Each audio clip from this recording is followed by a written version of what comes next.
Je l'ai aidé car c'était mon grand pote, je ne posais pas de questions, déclare Christophe Rommel depuis la barre. Devant la cour d'assises spéciale, l'accusé de 30 ans a reconnu les faits qui lui sont reprochés, mais n'aurait jamais cherché à comprendre pourquoi il devait stocker 3 gilets tactiques, 2 couteaux, 2 gaz lacrymaux et un taser. Ces achats ont été faits par son ami d'enfance Willy Prévost, qui avait été missionné par Amédi Coulibaly, et qui serviront à commettre les attentats de Montrouge et de l'hypercachère. Des gilets tactiques, des couteaux, ce n'était pas pour aller à la pêche, proclame un avocat.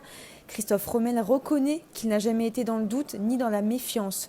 Je ne me suis pas posé de questions quand il mettait le matériel chez moi. Je ne me trouvais pas impliqué dans les achats, donc s'il devait se passer un truc, c'était pas de ma faute, rapporte-t-il. Il indique n'avoir jamais parlé avec Amédi Coulibaly, l'avoir juste vu de loin. Il déclare son vouloir d'avoir été mêlé à tout ça et dit avoir honte. Moi maintenant, je veux m'occuper de ma famille et de ma fille, je ne demande rien de plus. Une audition matinale qui alors était teintée de mea culpa. Cependant, dans l'après-midi, un autre visage de l'accusé se dévoile au moment du témoignage de son ex-compagne. Pendant près de 2 heures, la jeune femme de 29 ans raconte en larmes et en tremblant qu'il la battait, la menaçait et l'humiliait. Elle raconte que pour une histoire d'oubli d'achat de poudre chocolatée pour leur fille, Christophe Rommel la violente fortement. J'ai cru que j'allais mourir ce jour-là, révèle-t-elle.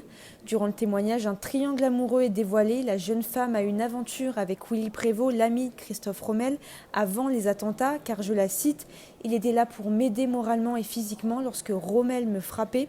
Elle raconte avoir eu des pressions de la part de son ex-conjoint et de personnes du quartier. 2 jours avant le procès, il est venu chez moi et m'a menacé si je témoignais. Et elle continue en se confiant sur la violence physique et morale qu'elle subissait. C'est moi qui ramenais l'argent à la maison, il était jamais content, il me frappait devant notre fille lorsqu'elle avait 2 ans. C'est un manipulateur, un menteur, j'ai peur de lui, de ce qu'il peut faire. Il s'en fout de tout ça, il veut juste se libérer de l'affaire. Tout au long du témoignage, Christophe Rommel n'a regardé à aucun moment son ex-compagne, contrairement à Willy Prévost qui l'a fixé avec tendresse, jusqu'à ce que la jeune femme craque lorsqu'elle relate le jour où Christophe Rommel lui avait pris toutes ses affaires et qu'elle n'avait plus d'habits pour se rendre au travail.